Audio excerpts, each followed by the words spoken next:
बुढ़ापे में यह 5 बातें याद रखना दोस्तों। वे कौन से 5 बात है जो हमें बुढ़ापा में याद रखना चाहिए? दोस्तों, आज हम जवान हैं, लेकिन यह सच है, एक ना एक दिन बुढ़ापा अवश्य आएगा। इसलिए हम 5 बातों को जानेंगे। वे 5 बातें कौन से हैं? इसे जानने से पहले आप लोगों से एक छोटी सी गुजारिश है। अगर आप लोग चैनल पर नए हो तो चैनल को सब्सक्राइब करना, और ये बातें अगर आप लोगों को अच्छी लगी तो कमेंट करके जरूर। बहुत समय पहले की बात है, किसी नगरी में एक बौद्ध भिक्षु का बहुत बड़ा आश्रम था।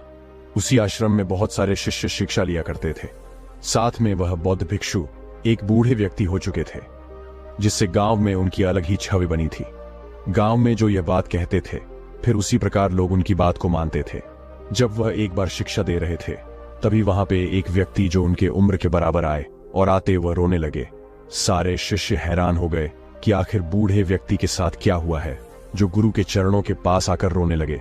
गुरु उन्हें उठाए और कहने लगे, क्या हुआ, आप क्यों रो रहे हो? तो वह व्यक्ति कहने लगा, हे गुरु, क्या बताऊं, हमारे घरों में तरह तरह की दिक्कत परेशानी है, जिसकी वजह से मैं रो रहा हूं। अगर मैं नहीं रोऊं तो क्या करूं, आप ही बताइए। गुरुवर कहने लगे, आगे तुम्हारी क्या समस्या है और तुम यहां आके क्यों रो रहे हो? तभी वह कहने लगे कि हमारे बेटे बहू हमें तंग करते हैं, हमारी पत्नी को भी तंग करते हैं और गाली देते हैं, तरह तरह की बात करते हैं, और आप ही बताइए, इस बुढ़ापे में हमें कहां जाना चाहिए और कहां नहीं जाना चाहिए? अगर हम घर छोड़ के कहीं चले जाएंगे तो हम कहां रह पाएंगे? उनकी बात सुनकर बौद्ध भिक्षु की आंखों में आंसू आ गया और सोचने लगे कि कोई भी इंसान अपने औलाद पालन पोषण करता है, हमारे बुढ़ापा का लाठी बने, सहारा बने, लेकिन बुढ़ापा आते ही अगर औलाद ठुकराकर भगा देती है तो माँ बाप के कहां जाएंगे? मुंह से अगर कोई गलत शब्द निकल जाए, गलत दुआ निकल जाए, तो अब इशारा बेटा और बहू कहीं के लायक नहीं रहेगा। गुरु कहने लगे, ठीक है, तुम्हारी जो भी समस्या है उसे मैं समझता हूं। क्या तुमने बुढ़ापे में 5 बातें जान चुके हो? वह कहने लगे, नहीं गुरु, मैं बुढ़ापे में 5 बातें नहीं जानता हूं। आखिर वे 5 बातें कौन सी हैं जिसे बुढ़ापा में याद रखना चाहिए? गुरु कहने लगे कि वे 5 बातें मैं तुम्हें बता रहा हूं, जिसे बुढ़ापा में तुम्हें याद रखना चाहिए, चाहे वह स्त्री हो या पुरुष हो। सबको यह 5 बातें अपने जीवन में याद रखना चाहिए। और कहने लगे, मेरी बात को ध्यान से सुनो, और मैं यह कहना चाहता हूं कि यह 5 बातें आपको ही नहीं बताना चाहता, बल्कि आपके घर परिवार के सारे सदस्य को बताना चाहता हूं। गुरु की यह बात सुनकर वह कहने लगे कि लेकिन हमारे बेटे बहू बहुत ज्यादा नाराज है। अगर हम लोग घर पर जाएंगे तो और ज्यादा हमसे दुखी हो जाएंगे। हमारे बहू बहुत ज्यादा ताना मारती है, साथ में उसका साथ हमारा बेटा भी देता है, और यही बात सुनकर और भी ताने मारने लगेंगी। हे गुरु, हम लोग भी जानना चाहते हैं कि आखिर वह बुढ़ापे में हमें कौन सी 5 बातें याद रखना चाहिए, जो हमें बुढ़ापे में बहुत ज्यादा जरूरी है। तभी गुरु के सभी शिष्य कहने लगे, गुरुदेव, हमें भी वह बातें जाननी है, क्योंकि हम लोग भी नौजवान हैं और एक ना एक दिन हम भी बुढ़ापे में जाएंगे। और जब हम भी बुढ़ापे में जाएंगे तो अगर हमें भी मालूम होगा वे 5 बातें, तो हमें किसी भी प्रकार की दिक्कत और दुख झेलने नहीं होगी। गुरु कहने लगे कि बिल्कुल बात सही है, लेकिन मैं तुम लोगों को कैसे बता सकता हूं, मैं तो इनके घर पर जाऊंगा। लेकिन वह बूढ़े व्यक्ति कहने लगे, आपको घर जाने की जरूरत नहीं है, आप हमारे बेटे और बहू को यहीं पर बुला सकते हो। वह कहने लगे कि क्या मेरी बात मानेंगे, क्योंकि आपकी बात नहीं मानते हैं। आपके कहने पर वह नहीं कुछ करते हैं, आपके कहने अनुसार वह कोई कार्य को नहीं करते हैं, तो वहां पर कैसे आएंगे? वह कहने लगे, आपको मालूम होना चाहिए कि गांव में सारे लोग आपकी मान सम्मान, इज्जत प्रतिष्ठा करते हैं। आपके गांव में अलग ही छवि बन चुकी है। आप जो कहते हो वैसे गांव वाले मानते हैं, और आपका बात क्यों नहीं मानेंगे? आप जरा अपने शिष्यों में से किसी को संदेश भिजवा के देखिए। और ठीक उसी प्रकार बौद्ध भिक्षु संदेश को भिजवाते हैं, लेकिन भिजवाने से पहले सोचते हैं कि शाम का समय हो चुका है, अभी बुलाना ठीक नहीं रहेगा, सुबह बुला लूंगा। ऐसे में वह संदेश भिजवाना बंद कर दिए। बूढ़े व्यक्ति का कहने लगे, आप संदेश भिजवाना क्यों बंद कर दिए हो? वह कहने लगे कि सुबह होने के बाद आपके बेटे और बहू को के लिए ठीक नहीं होगा, और यह हमारे जीवन में बहुत बुरा बुलाएंगे। साथ में आपकी पत्नी भी आएगी, आप भी घर पर चले जाए। और ये याद रखना, अपने बेटे और बहू से ये बातें मत बताना कि कल सुबह हमें यहाँ पे जाना है, नहीं तो वो कहीं चले जाएंगे। ऐसे में वह अपने घर पर गए। फिर भी उनकी पत्नी रो रही थी और कह रही थी, आपके जाने के बाद बेटे और बहू ने हमें तरह तरह के ताना मारे। मारने के लिए वह दौड़ रहे थे, लेकिन बेटा वहीं खड़ा था, मना नहीं कर रहा था। व्यक्ति चुप हो गए और कहने लगे कि चुप हो जाओ, इसका सुबह होते ही कोई ना कोई समाधान निकल जाएगा। और उन्होंने बताया, बौद्ध भिक्षु के पास मिलने गए थे। और बौद्ध भिक्षु ने हमें बुढ़ापे में 5 बातें याद रखने के लिए कह रहे हैं। अगर हम वे 5 बातें बुढ़ापे में याद रखेंगे तो वह कह रहे हैं, आपके बुढ़ापे में किसी भी प्रकार की दुख तकलीफ नहीं आ पाएगी, लेकिन वह पूरे परिवार को साथ यह 5 बातें बताना चाहते हैं, साथ में अपने शिष्यों को भी बताना चाहते हैं। इसलिए वह सुबह ही हमारे घर पर संदेश भेजेंगे और सुबह होते ही बूढ़े व्यक्ति अपनी पत्नी को लेकर आश्रम में पहुंच जाते हैं। बेटे और बहू जब यह देखते हैं तो वह सोचने लगते हैं कि यह हमारे घर से कहीं जा रहे हैं, हमारे लिए तो अच्छा होगा, क्योंकि इनको हम भोजन देते हैं, पानी देते हैं, तरह तरह के यह सेवा बर्दाश्त करवाते हैं, फिर भी हमें डांटते हैं, गाली देते हैं। लेकिन वह पूरा कारनामा बेटे और बहू ही दोहराते थे, लेकिन इनके ऊपर झूठे लांछन लगाते थे। ऐसे में कुछ समय बीता। आश्रम से एक शिष्य आया और वहीं पे आवाज लगाया। दरवाजे से बेटा निकला और कहने लगा कि बौद्ध भिक्षु आपको और आपकी पत्नी को बुलावाया है, आप लोग आश्रम में अवश्य आ जाना। वे लोग खुश हो गए और सोचने लगे कि बहुत अच्छी बात है, गुरु हमें बुला रहे हैं, हम लोग गुरु के पास खुद जाते हैं, लेकिन गुरु हमें आज बुला रहे हैं, कोई चीज अवश्य हमें देंगे, हमें जरूर खुशियां मिलेंगे। इसलिए बेटे और बहू पूरे अच्छी तरह से तैयार होकर आश्रम की ओर चल दिए। चलते चलते वे आश्रम तक पहुंच गए। जब वो आश्रम के करीब पहुंचे तो उन्होंने देखा कि हमारे माता पिता यहीं पर है। उनके मन में थोड़ी सी खोट हुई, लेकिन पत्नी कहने लगे कि चलिए, उससे क्या मतलब है, आपके माता पिता हैं तो हम लोगों को बुलावा आया था, जिसकी वजह से हम गुरु के पास जा रहे हैं। और गुरु के पास गए और उनके पैरों को छुए और गुरु ने आशीर्वाद दिए। आशीर्वाद देने के बाद उन्होंने कहा कि आप लोग यहाँ पर बैठ जाओ, और पता है आप लोगों को मैं आज बहुत बड़ी शिक्षा देने के लिए यहाँ पर बुलाया हूँ, और आप लोगों को याद रहे ये शिक्षा अगर आप लोग हमेशा याद करोगे तो मैं कभी भी आपके साथ दुख और तकलीफ नहीं हो पाएगा। तभी वह स्त्री बोलती है, गुरुवर क्या बताएं, हमारे जीवन में हमारे सास ससुर एक कांटा बन के हमारे जीवन में आ चुके हैं। ये बार बार हमारे ऊपर है, अत्याचार करते हैं और तरह तरह की बातें बोलते हैं, तना मारते हैं, गाली देते हैं। आप ही बताइए कि हम लोग कैसे बर्दाश्त करें। हमारे जीवन में सबसे बड़ा कष्ट यही लोग हैं। गुरु कहने लगे कि बेटी, ऐसा नहीं है कि माता पिता हमारे जीवन में कष्ट भी जाते हैं, लेकिन बेटा भी दोहरा रहा था और कह रहा था कि गुरु हमारी बात को समझा करो, क्योंकि हम लोग भी नहीं चाहते हैं कि हमारे माता पिता हमसे दूर रहे, लेकिन यह लोग हमें बहुत ज्यादा परेशान करते हैं, बहुत ज्यादा तकलीफ देते हैं। गुरु कहने लगे कि बेटी, इसीलिए तो तुम्हारे माता पिता को हम यहीं पर बुलाए हैं और बुढ़ापे में वे 5 बातें याद रखने को कह रहे हैं। बेटा कहने लगा कि हे गुरु, बुढ़ापे में तो इन्हें एक बात भी याद नहीं है, सिर्फ गाली देने को याद होती है। और वह कहने लगे कि जाने दो, मैं यह 5 बातें इन्हें बता देता हूं, उसके बाद इन्हें लगेगा कि हम वह 5 बातें अपने जीवन में उतार लेंगे तो कभी भी इनके जीवन में दुख तकलीफ नहीं आएगी। लेकिन आप लोगों को भी याद रहे, इसे ढंग से सुनना है और पूरे मन लगा के सुनना है। और उन्होंने अपने शिष्यों को बुलाया और चारों तरफ से शिष्य लोग बैठ गए और वे बहू और बेटे भी बैठ गए। में यह बूढ़े पति पत्नी बैठ गए और उन्होंने कहना जारी रखा और कहने लगे कि बुढ़ापे में 5 बातें याद रखने में से सबसे पहला बात यह है कि सबसे पहले बुढ़ापे में आप लोग स्वस्थ का ध्यान दो। तभी वह गुट दिखाने लगेंगी, हे गुरु आप क्या कह रहे हो, आखिर बुढ़ापा में हर कोई दुख और तकलीफ आता है। बुढ़ापे में हर किसी को तबीयत खराब होती है, उसे तरह तरह की बीमारी होती है, लेकिन वह अपने तबीयत को, अपने स्वास्थ्य को कैसे ध्यान रखिएगा।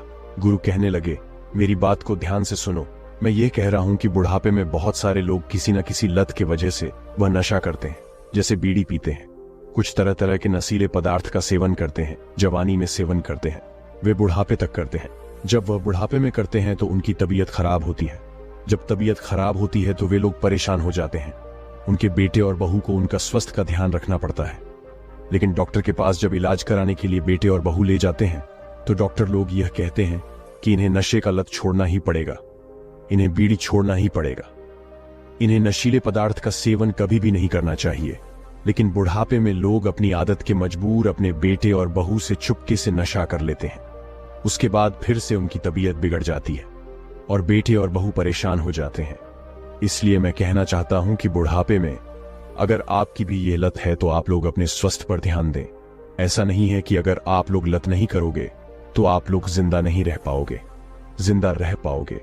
लत बहुत खतरनाक चीज है, नशे का सेवन बहुत ज्यादा खतरनाक चीज है।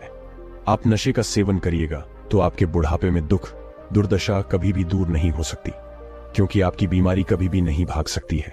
नशे करने से हमारे शरीर को बर्बादी पहुंचती है, नुकसान पहुंचती है, और हम बाद में अपने बेटे और बहू को दूसरी ठांटते हैं।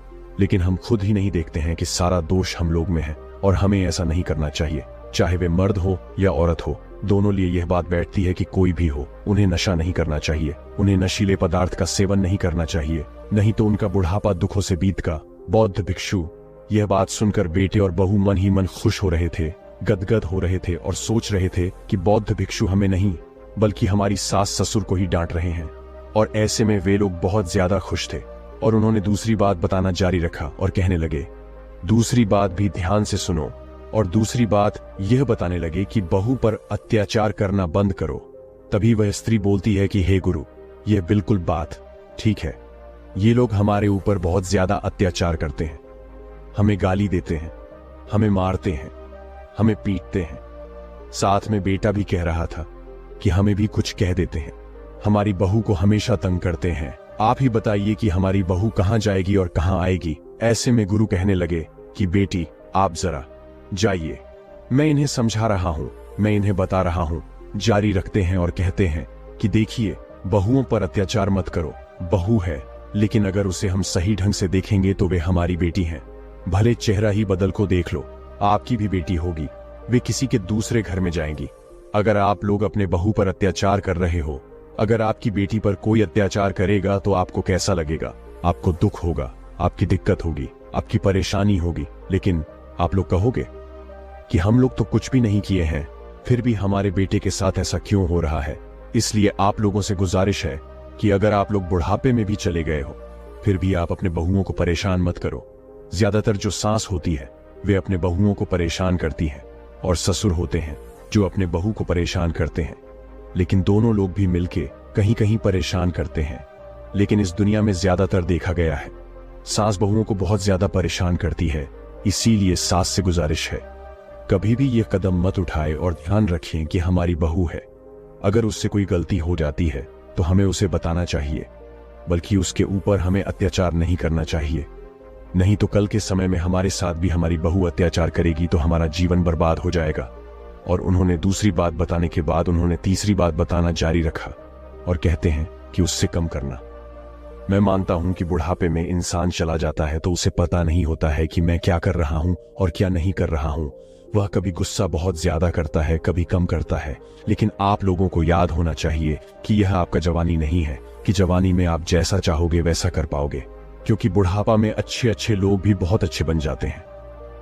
और यह ध्यान रखना कि आपको बुढ़ापे में अगर जब भी गुस्सा आए तो उसे शांत कर लेना, और वे गुस्से किसी पर मत निकालना, नहीं तो आपके एक गुस्से की वजह से आपका बुढ़ापा बहुत ज्यादा दुख और दर्द से बीतेगा।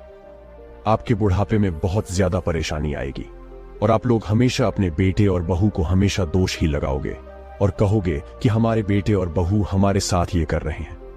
जैसे मान लो आप लोग कोई सामग्री मांग रहे हो, लेकिन बहू वह सामग्री लाने में थोड़ी सी देर कर दी। हो सकता है कि बहू ने उस आवाज को नहीं सुन पाई होगी, या आपका बेटा कहीं बाजार जा रहा है, लेकिन बाजार जाते वक्त आपने उसे बताया कि बेटे हमें यह सामान चाहिए, लेकिन बेटा वह सामान बाजार से नहीं लेकर आया।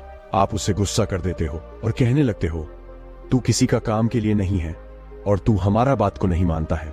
तरह तरह के उस पर गुस्से करते हो जिससे बैठे को भी बुरा लग सकता है। आप लोगों को सोचना चाहिए कि हो सकता है कि आपका बेटा भूल गया होगा जो सामग्री आप लोग उससे बताए थे, नहीं तो उसके पास पैसे नहीं बचे होंगे जिसकी वजह से वह सामग्री नहीं लेकर आया होगा। लेकिन इसी बात को लेकर हम गुस्सा करते हैं और गुस्सा करने की वजह से हमारा बुढ़ापा दुख और दर्दों से बीतता है और हम हमेशा दुखी रह जाते हैं।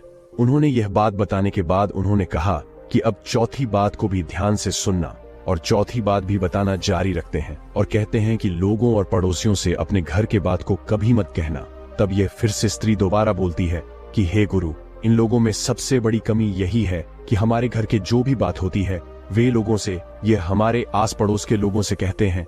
आप ही बताइए कि जहां पर हम रहते हैं कि सारे पड़ोसी हम लोगों से जलते हैं और दुश्मनी करते हैं, और दुश्मन लोगों से यह लोग अपनी बात को बताते हैं, अपने घर को समस्या को बताते हैं।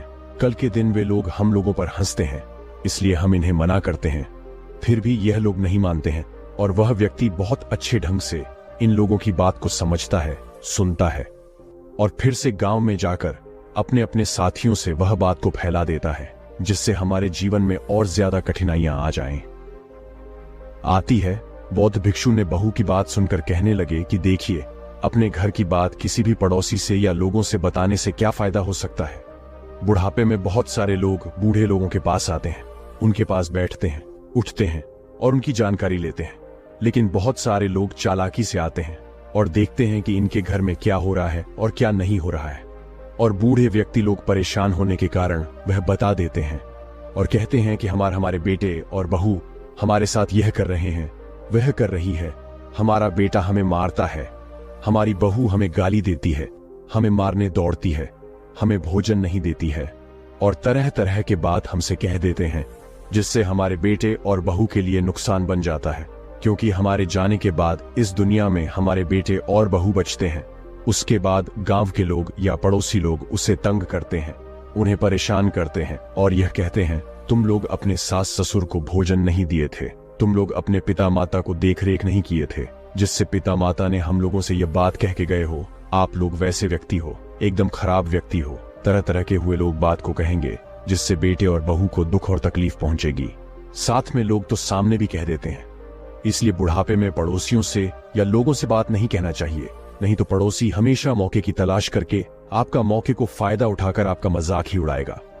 और उन्होंने चौथी बात बताने के बाद उन्होंने कहा कि पांचवी बात को ध्यान से सुनना। यह पांचवी बात हमारे जीवन के लिए बहुत ज्यादा जरूरी है। और उन्होंने कहा कि जैसा हम कर्म करेंगे वैसा ही हमें फल मिलेगा। और उन्होंने कहना जारी रखा और कहने लगे कि मान लो हम बुढ़ापे में अपने बेटे और बहू पर अत्याचारी करते हैं, तो हमारे साथ वही घटना दोहरा सकता है।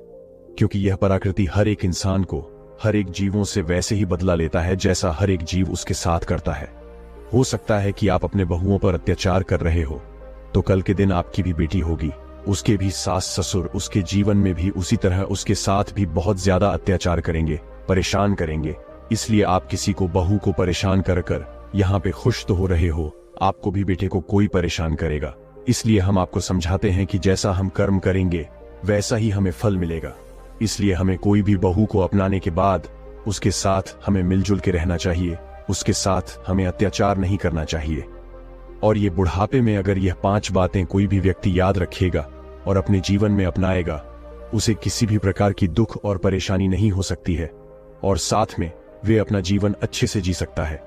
उन्होंने यह 5 बात बताने के बाद उन्होंने कहा कि यह 5वीं बात यहीं पे खत्म होती है।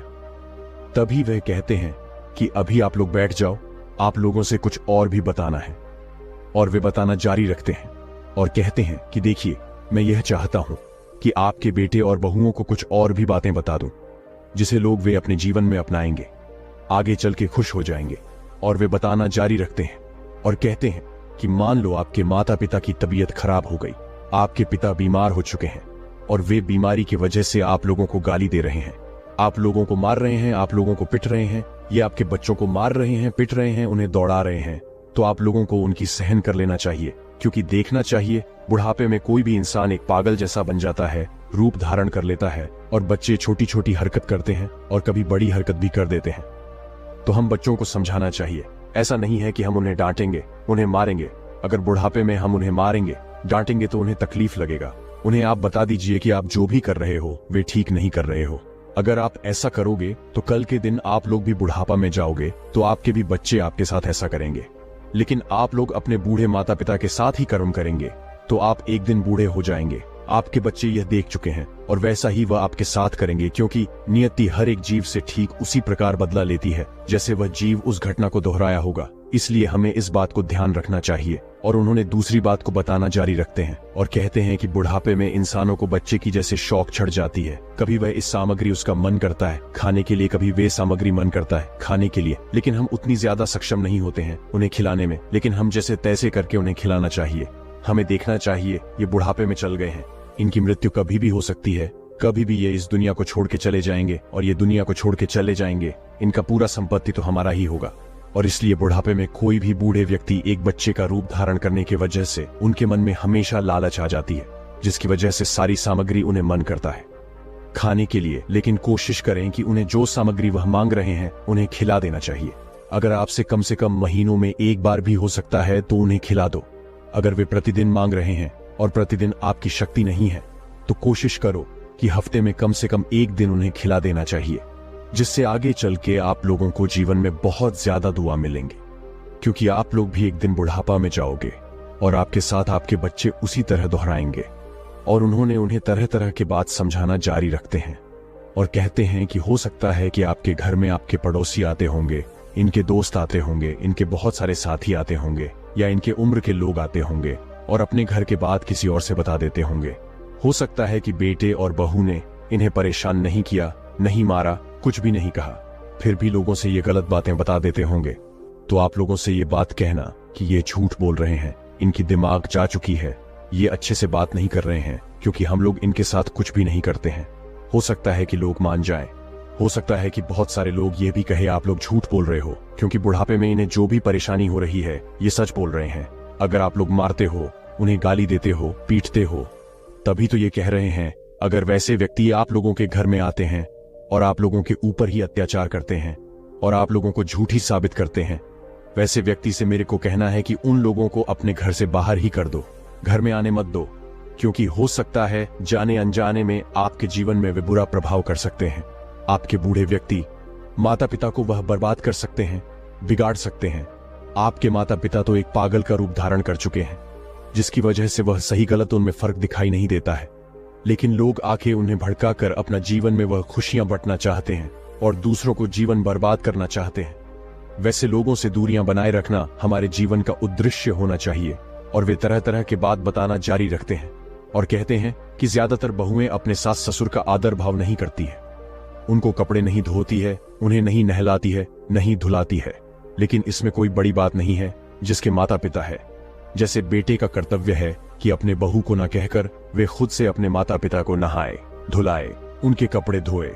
बहुत सारे बेटे को शर्म आती है, लेकिन यह शर्म करने की समय नहीं है। क्योंकि आप लोग सोच लो कि जब आप छोटे थे तो आपके माता पिता आपको नहलाए, धुलाई, आपके वस्त्र को धुएं। ठीक उसी प्रकार बूढ़ में आपके माता पिता बच्चे हो चुके हैं और आप लोग भी उन बच्चे को सेवा कर दो। क्योंकि माँ बाप को सेवा करने की वजह से हमें मेवा मिलती है और वही मेवा हमारे जिंदगी के लिए बहुत ज्यादा जरूरी होती है। लेकिन बहुत सारे बेटे नहीं करते हैं और अपने बहुओं को कहते हैं कि हमारे माता पिता को आदर भाव करो। और बहू जब नहीं करती है तो उन्हें मारते हैं, उन्हें गाली देते हैं, या अपने माँ पिता को घर से कहीं आने को कह देते हैं, उन्हें अनाथ आश्रम में रहने को कह देते हैं। लेकिन ये गलत है। आप अपने माता पिता को सेवा नहीं कर सकते हो, आप अपने बहुओं से कह रहे हो, ये कहीं भी ठीक नहीं है। आप अपने माता पिता का सेवा खुद से करो। आप अपने पत्नी से जबरदस्ती माता पिता का सेवा नहीं करवा सकते। ये आपके जीवन असर डालती है, क्योंकि हम जाने अनजाने में ये गलतियां करते रहते हैं। हम अपने माता पिता का सेवा अपने बहुओं से करवाते हैं जबरदस्ती। लेकिन बहू करना नहीं चाहती। अगर बहू करना चाहती है तो वे खुशी से कर सकती हैं, और उस खुशी से करवाने की वजह से उसकी मर्जी होनी चाहिए। जब वह खड़ूसी से नहीं करना चाहती है तो आप उससे जबरदस्ती करवाओगे तो आप हमेशा दुखी रहोगे। बेटे को वह बात समझ आए तभी बहू कहने लगे, मैं तो अपने सास ससुर का सेवा नहीं करना चाहती हूँ, लेकिन ये मेरे से जबरदस्ती करवाते हैं। गुरु कहने लगे, बेटी तुम्हें ध्यान रखना चाहिए कि आपके भी माता पिता हैं। जब आप अपने मायके में थी तो अपने माता पिता का सेवा करती थी, आदर भाव करती थी, कपड़े धोती थी, उन्हें नहलाती थी, धुलाती थी, भोजन कराती थी। लेकिन एक माता पिता को छोड़ने के बाद दूसरे माता पिता को तुमने अपने जीवन में पा चुकी हो। ठीक वही बात इन पे दोहराना और समझना कि यही हमारे जीवन के हमारे माता पिता है। क्योंकि चेहरा अलग है, लेकिन हो सकता है यही हमारे माता पिता है। जब आप अपने माता पिता को कर सकते हैं तो सास ससुर को भी माता पिता समझ लो। उसके बाद आप उन्हें माता पिता मानकर करना चाहिए, क्योंकि करने से आपके जीवन बहुत ज्यादा दुख और दुर्दशा दूर हो जाती है और आपका जीवन सुख से कटने लगती है। लेकिन बहुत सारी महिलाएं नहीं करती हैं। अपने माता पिता को तो वह कर देती है, लेकिन सास ससुर को नहीं करती है। जो भी महिलाएं अपने माता पिता का सेवा जैसे करती हैं वैसे अपने सास ससुर को करने लगे तो उनके घर में कभी भी दुख परेशानी नहीं होगी। और उन्होंने उनको यह बात समझाने के बाद उन्होंने कहा कि एक बात और ध्यान रखना कि आपके बच्चे बहुत ज्यादा रो रहे हैं, लेकिन आपके बच्चे जो भी सामग्री खाने के लिए रो रहे हैं वे अपने बच्चों को आप लोग खरीद दिए, लेकिन वही सामग्री आपके साथ ससुर को खाने का मन कर रहा है और बुढ़ापे में तरह तरह के इन सामग्री खाने को भी मन कर रहा है। लेकिन आप लोगों के पास पैसे नहीं हैं।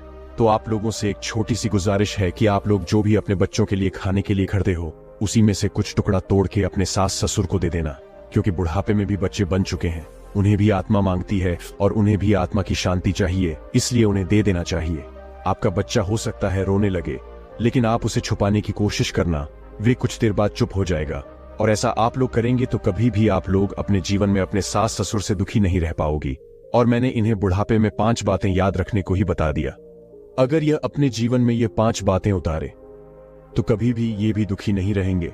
और उन्होंने इतनी बात बताने के बाद अपनी बात को खत्म करते हैं और कहते हैं कि जाओ, आज से आप लोग अपने जीवन में हमेशा खुश रहने का प्रयास करना। और उस दिन से वे लोग अपने घर पर चले गए और साथ में वे लोग रहने लगे।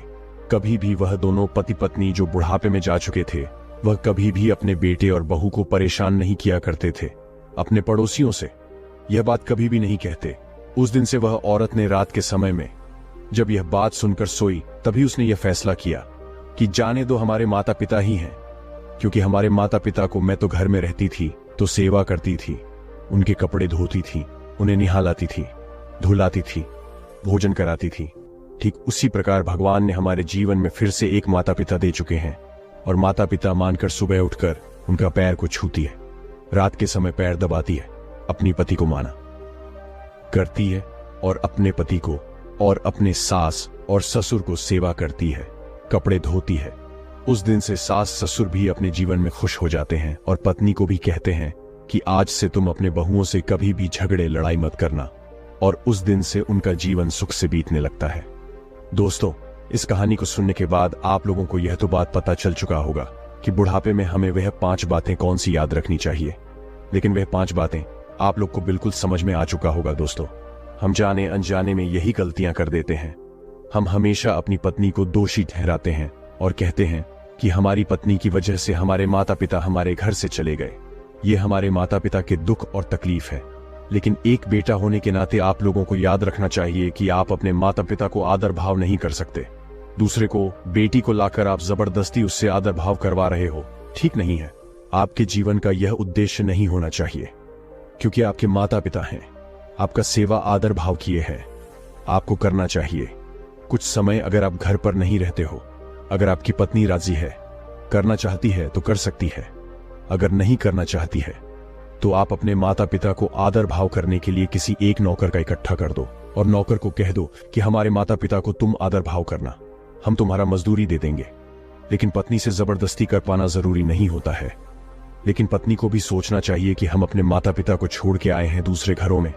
ठीक उसी प्रकार हमारे जीवन में फिर से माता पिता मिल चुके हैं तो हमें माता पिता कर उनका आदर भाव करना चाहिए। और साथ में बूढ़े लोगों से यह गुजारिश है कि हम बुढ़ापे में चल जाते हैं, फिर भी हमारी आदत वही होती है जैसे, लेकिन हम भूल जाते हैं। क्योंकि बुढ़ापे में हम जैसा चाहेंगे वैसा नहीं हो पाएगा। क्योंकि बुढ़ापे में कोई भी चला जाता है तो जवानी जैसी उसे हर एक चीज नहीं मिल पाती है, हर समय पे हर मौके की तलाश नहीं हो पाती है और वे जो चाहता है वह नहीं कर पाता है। इस बात पर लोगों के अवसर ध्यान देना चाहिए। दोस्तों, इस बात को यहीं पर खत्म करता हूं। अगर यह बातें अगर आप लोगों को अच्छी लगी तो कमेंट करके जरूर बताना। तो दोस्तों, मिलते हैं एक और ऐसी ही नई कहानी के साथ। तब तक आप हमारे चैनल को सब्सक्राइब करके बेल नोटिफिकेशन को ऑल पर सिलेक्ट कर लें ताकि आपको इसी प्रकार का बुद्धा स्टोरी मिल सके। धन्यवाद। नमो बुद्धाय।